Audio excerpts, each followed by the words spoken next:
Well, howdy there, Internet people. It's Bo again. So, today we are going to talk about the different parties, Republican and Democratic parties. We're going to talk about them. We are going to talk about messaging and tailoring your argument to the person that you're trying to reach. Because a lot of times they'll put out what they think is the absolute best argument to prove a point. But that view is based on their own perception. It might be the argument that worked on them, the thing that made them realize something. But that's not always the best one to put forward. Sometimes putting forth a weaker argument actually helps move people more than putting out the strongest, most detailed argument. We're going to do this because I got this message. Been watching you for a long time and have similar views. What do you say when someone asks if you're a Republican or Democrat? At best, it ends up with a 45-minute explanation breaking down how corporate media manipulates people. Okay. So, if you're trying to sway somebody, you have to know a little bit about them, right? You have to be able to tailor that message to them so it resonates with them. Me, when somebody asks me that question, I tend to try to expand the Overton window. Because if they're phrasing it, are you a Republican or a Democrat? They're looking more at party loyalty than ideological consistency. So this is somebody that is firmly locked in most cases, not all, but in most cases, is somebody that is firmly locked in to the idea that the Overton window is very narrow.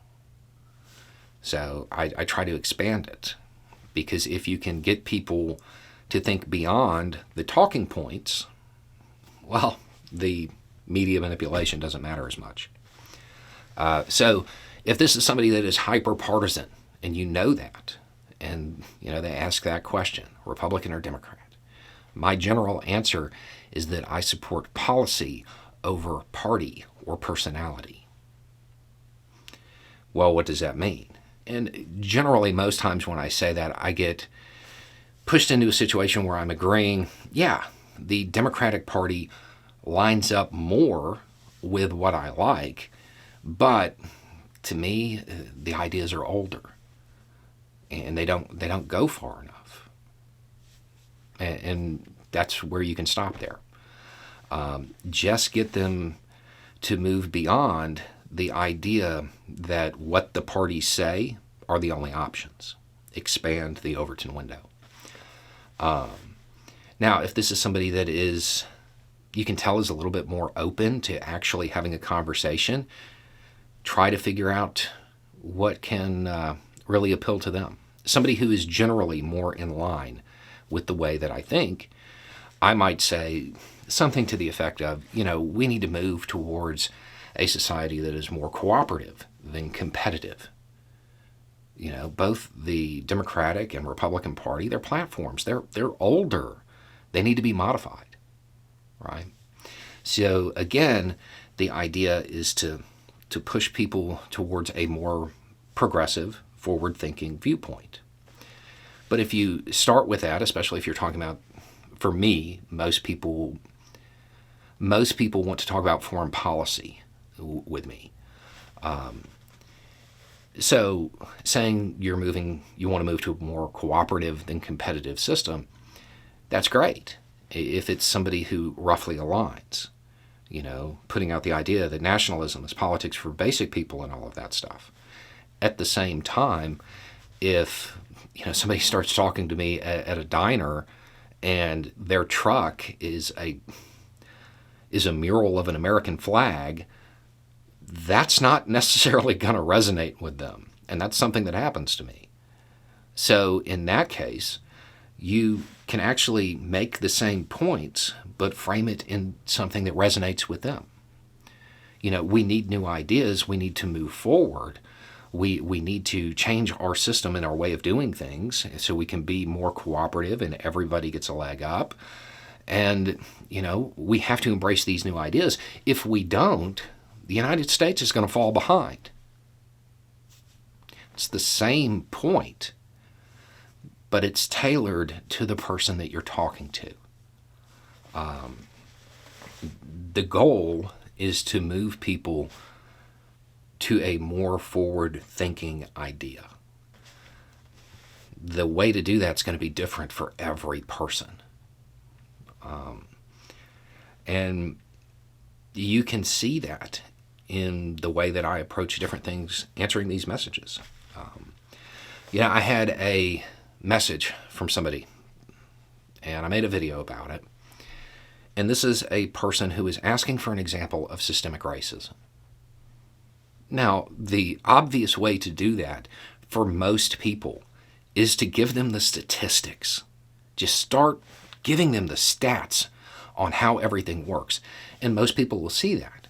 But in this message, this person let me know that they were a rural farmer or rancher. I can't remember which. Generally speaking, people who are in that community, A, they're stubborn.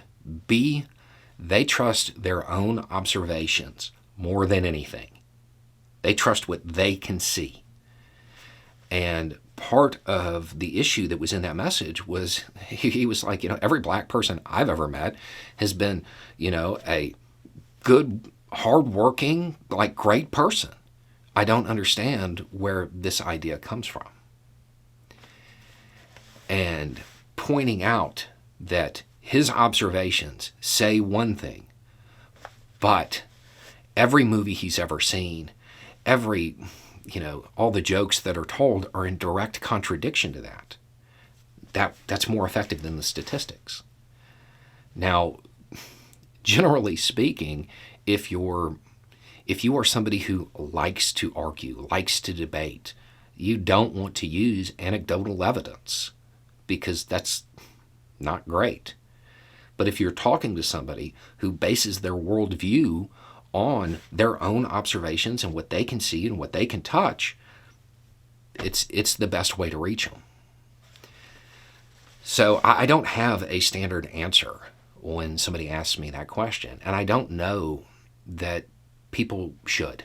If you are actually trying to use these conversations to move people to a better place, to move people to be more forward thinking, I don't know that a template's the right move, because everybody's different, and what is going to resonate with them will be different.